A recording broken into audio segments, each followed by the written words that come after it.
अस्सलाम वालेकुम स्टूडेंट्स। तो आज हम जा रहे हैं पढ़ने second year lecture number 6 replication of DNA. पहले तो बेटा हम ये देखेंगे ना रेप्लिकेशन की ज़रूरत पड़ती क्यों है। अच्छा ये देखें बेटा, जो सेल है वो मतलब क्या है कि तकसीम हुआ, उसने अपनी फुल लेंथ हासिल कर ली और अगर अब उसे ज़रूरत है, ठीक है, किस चीज़ की बेटा, डिवाइड होने की।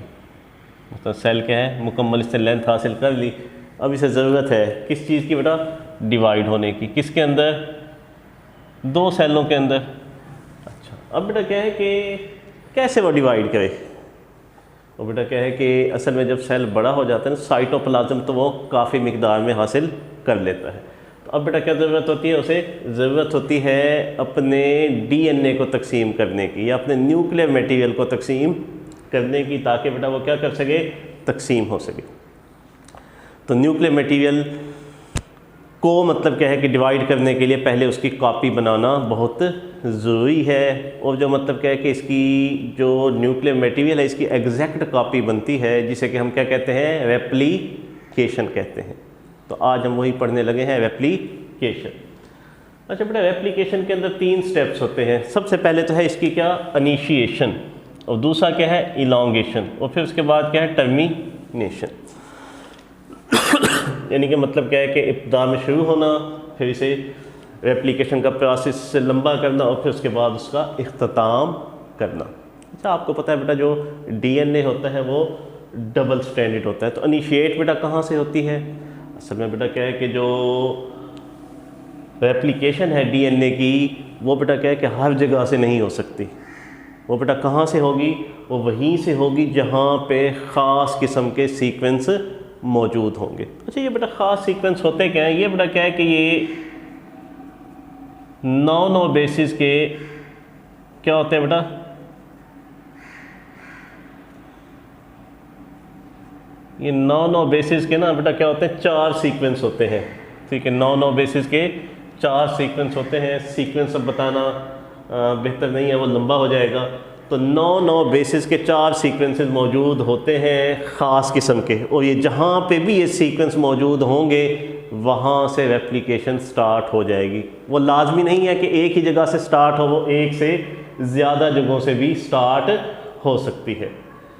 आम तौर पे बेटा क्या है कि प्रोकैरियोट का जो डीएनए है वो छोटा होता है यूकैरियोट से, तो उनके अंदर आम तौर पे सिर्फ एक ही जगह से रेप्लिकेशन होती है। यूकैरियोट में एक से ज़्यादा जगह से भी रेप्लिकेशन का अमल स्टार्ट हो सकता है। जैसे हम ये देख रहे हैं, ये एक जगह है, ये दूसरी जगह से स्टार्ट हुआ है।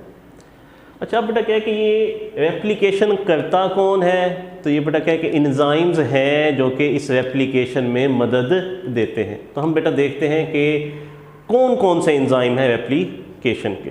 वैसे तो बेटा क्या काफ़ी सारे हैं रेप्लिकेशन के एंजाइम, लेकिन हम बेटा क्या है कि सबसे पहले 3 पढ़ेंगे मेन, फिर उसके बाद आगे जो है ना चलते हुए हम मज़ीद एंजाइम्स के मुतालिक भी पढ़ेंगे। तो पहले बेटा क्या है कि एंजाइम्स ऑफ रेप्लिकेशन। सबसे पहला क्या है बेटा, डीएनए पॉलीमरेज 1। अच्छा ये बेटा क्या है कि ये इसका काम क्या है बेटा, ये सपोर्टिंग रोल अदा करता है। सपोर्टिंग रोल क्या हुआ, ये बेटा क्या है कि बहुत से इसके रोल हैं। जैसे बेटा क्या है कि डीएनए ने एक दफ़ा रेप्लिकेशन कर लिया तो ये प्रूफ रीडिंग करता रहेगा कि कहीं पे अगर गलती है तो उसे ख़त्म किया जा सके, सपोर्ट करता है। ठीक है, किस चीज़ को, रेप्लिकेशन के अमल को। अच्छा बेटा जो डीएनए पॉलीमरेज 2 है उसके भी बहुत से रोल हैं। मेन बेटा ये है कि डैमेज्ड जो डीएनए होता है उसे रिपेयर का काम, ठीक है, मतलब कौन करता है, पॉलीमरेज 2। अच्छा बेटा ये जो डीएनए पॉलीमरेज 3 है, ये क्या बेटा, 2 रेप्लिकेटिंग एंजाइम है। क्या बेटा, 2 रेप्लिकेटिंग। असल जो रेप्लिकेशन का जो फरीज़ा अंजाम देता है वो बेटा कौन है, डीएनए पॉलीमरेज 3। तो इसकी हम कुछ ज़्यादा खुसूसियात पढ़ेंगे। अच्छा ये बेटा क्या है कि डायमर है, 2 हिस्सों के ऊपर मुश्तमिल होता है। स्पीड बेटा काफ़ी ज़्यादा है।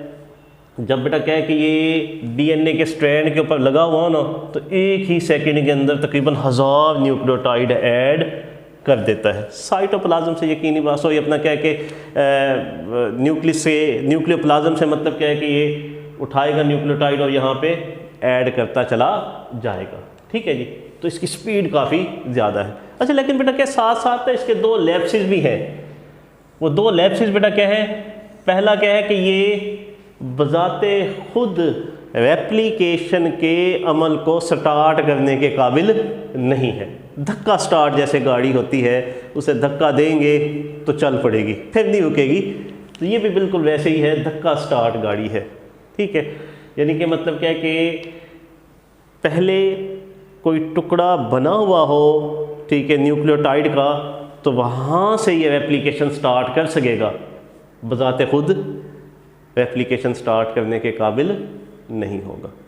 तो ये बेटा क्या है कि तीसरी चीज़, दूसरा लैप्स इसका क्या है, ये 5 to 3 एंड ही मूव कर सकता है। इसके मुतालिक हम बाद में देखेंगे कि 5 to 3 एंड की तरफ मूव करने का क्या नुकसान है। ठीक है, पहले हम देख लेते हैं जब ये स्टार्ट नहीं कर सकता तो क्या होता है।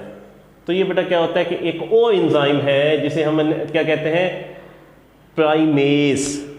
जैसे बेटा क्या है कि ये देखें,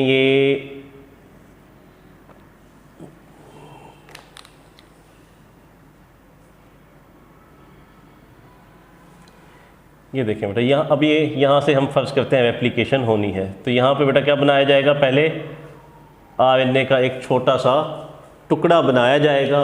उसके बाद ये बेटा क्या है कि जो डीएनए पॉलीमरेज है वो क्या करेगा, रेप्लिकेशन का अमल स्टार्ट कर सकेगा। यानी कि अगर ये आरएनए का टुकड़ा ना लगा हुआ हो तो ये क्या नहीं कर सकता बेटा, रेप्लिकेशन को स्टार्ट ही करने के काबिल नहीं होता। जैसे हमने कहा कि धक्का स्टार्ट है, ठीक है, मतलब इसे प्राइमर चाहिए है।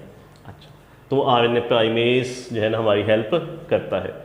अच्छा, फिर उसके बाद बेटा क्या है कि अब ना दूसरा इसका जो लैप्स है, अच्छा बेटा हमने पढ़ा था कि ना जो डीएनए है ना उसके दो स्ट्रैंड होते हैं, जो दोनों क्या होते हैं, एंटी पैरेलल होते हैं। एंटी पैरेलल का मतलब क्या है कि एक क्या होता है 5, ये जैसे रेड है 5 to 3, और दूसरा क्या है 3 to 5 है। ठीक है जी। अच्छा, अब बेटा क्या है कि ये ना जो अपनी कॉपी का अमल शुरू करता है, मिसाल के तौर पे अब बेटा क्या है कि यहाँ पे ना हम कहते हैं कि एक प्राइमर बना, ये क्या बन गया, एक प्राइमर बन गया, क्योंकि ये तो धक्का स्टार्ट गाड़ी है, खुद तो इसने स्टार्ट करना नहीं है, यहाँ पे एक प्राइमर बन गया, प्राइमेज ने बना दिया। अच्छा, इसकी बेटा ये खासियत है कि ये सिर्फ 3 एंड पे नए न्यूक्लियोटाइड ऐड कर सकता है। अब ये देखें ना, अब ये क्या है बेटा 3 to 5 है, ठीक है, ये क्या है 3 ये क्या 5 to 3 है। अभी ये जो स्ट्रैंड बनेगा वो क्या होगा, यहाँ पे उसका क्या होना चाहिए 5, और ठीक है यहाँ पे क्या होना चाहिए उसका 3 होना चाहिए। ठीक है। अच्छा, यानी कि इसका मतलब क्या है कि ये न्यूक्लियोटाइड सिर्फ कहाँ से ऐड कर सकता है, सिर्फ 3 एंड के ऊपर। अगर 3 एंड के ऊपर ऐड करेगा तो तब ही होगा ना 5 to 3 मूव करेगा, हम कहेंगे। यानी कि यहाँ पे ये जो बनेगा इसका ब्लू के अंदर, तो ये बेटा इसका कौन सा होगा 5 एंड। ठीक है जी, यहाँ पे 3 एंड यहाँ पे 5, जैसे यहाँ पे देख लें यहाँ पे 3 है तो यहाँ पे 5 है, तो इसका मतलब क्या है कि ये नए न्यूक्लियोटाइड कहाँ पे ऐड कर सकता है, इस चीज़ को समझने की ज़रूरत है। ये नए न्यूक्लियोटाइड ऐड कर सकता है सिर्फ किस एंड के ऊपर, 3 एंड के ऊपर ऐड कर सकता है। यानी कि ये खुद कैसे मूव करेगा, अगर ये 3 एंड पे ऐड कर रहा है तो खुद क्या होगा, ऑटोमेटिक क्या होगा, उसका उलट 5 होगा, क्योंकि दोनों स्ट्रैंड क्या है, एंटी पैरेलल है। ठीक है जी। अच्छा, अब ये देखें बेटा, तो अब 2 किस्म के स्ट्रैंड बनेंगे इस चीज़ की वजह से। कैसे बेटा 2 किस्म के, एक वो जो कि रेप्लिकेशन फोर्क की तरफ मूव कर रहा होगा, यानी कि उसके अंदर कॉपी का अमल किसकी तरफ होगा, रेप्लिकेशन फोर्क की तरफ होगा। असल में बेटा क्या है कि हम देखते हैं रेप्लिकेशन फोर्क होता क्या है, ये वाई शेप स्ट्रक्चर है जो कि डीएनए के अनवाइंड होने से बनता है, उसे बेटा हम क्या कहते हैं, रेप्लिकेशन फोर्क। मिसाल के तौर पे ये देखें, ये क्या था, हमारे पास डीएनए का मॉलिक्यूल था, ठीक है, तो अब बेटा ये क्या हुआ, अनवाइंड हुआ, खुला, ठीक है, तो खुल के ये 2 हिस्सों में तकसीम हो गया। हमने आसानी के लिए, ठीक है, दरमियान में से शुरू नहीं किया, तो ये बेटा क्या है कि ये क्या है 3 एंड है, ये इसका कौन सा है 5 एंड। तो ये बेटा क्या है कि जो रेप्लिकेशन स्टार्ट कर सकता है वो कहाँ से, यानी कि 9 न्यूक्लियोटाइड सिर्फ जो पहले से मौजूद जो 3 एंड है ना उसके साथ कर सकता है, यानी कि ये अपना उसके सामने कौन सा बनाएगा, 5 एंड बनाएगा। ठीक है बेटा। अच्छा अब बेटा क्या है कि ये वो ठीक है जो स्ट्रैंड जो कि ठीक है यहाँ से बेटा स्टार्ट हुआ है और रेप्लिकेशन फॉर्क की तरफ मूव कर रहा है, वो बेटा क्या कहलाता है, लीडिंग स्ट्रैंड कहलाता है। क्या कहलाता है, लीडिंग, यानी कि रेप्लिकेशन फॉर्क की तरफ ये डायरेक्ट मूव करता जाएगा, यानी कि ये मज़ीद डीएनए आहिस्ता आहिस्ता खुलता जाएगा और ये आगे की तरफ बढ़ता चला जाएगा। तो इस स्ट्रैंड को जो कि रेप्लिकेशन फॉर्क की तरफ मूव कर रहा होता है उसे बेटा हम क्या कहते हैं, लीडिंग स्ट्रैंड कहते हैं। क्या कहते हैं, लीडिंग स्ट्रैंड।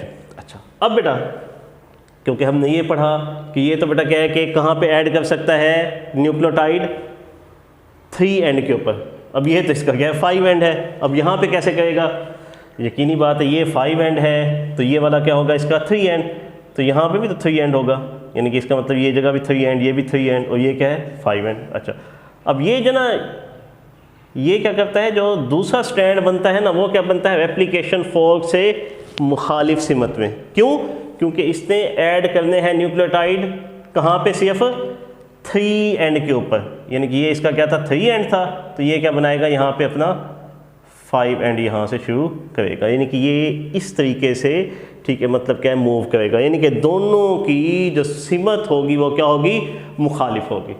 अच्छा अब जो ये तो जो लीडिंग स्ट्रैंड है ये तो बेटा क्या बनता है, कॉन्टीन्यूस बनता चला जाता है, यानी कि जितना डीएनए खुलता जाएगा उतना बेटा क्या होगा कि ये भी जो डीएनए पॉलीमरेज है वो भी आगे की तरफ मूव करता चला जाएगा। लेकिन जो दूसरा स्ट्रैंड है जिसने बेटा क्या रेप्लिकेशन फॉर्क के अवे मूव करना है, जिसे कि हम क्या कहते हैं लैगिंग स्ट्रैंड, वो क्या बनेगा, डिसकॉन्टिन्यूस बनेगा। क्या बनेगा, डिसकॉन्टिन्यूस, क्योंकि अभी ये इतना मतलब क्या है कि डीएनए का जो पार्ट है वो क्या है, खुला है।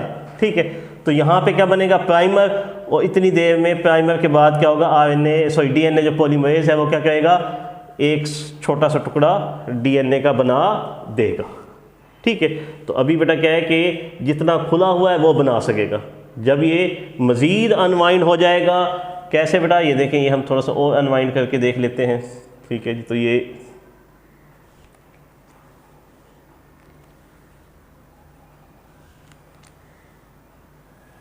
हमने इसे मज़ीद अनवाइंड कर दिया। ठीक है, अब बेटा क्या है कि अब ये जगह खुल गई है, अब तो यहाँ पे भी बेटा क्या बनेगा, एक छोटा सा टुकड़ा बनेगा जिसे हम आरएनए प्राइमर कहते हैं। ठीक है, और फिर उसके बाद बेटा क्या बनेगा, एक और डिसकॉन्टिन्यूस टुकड़ा फॉर्म होगा।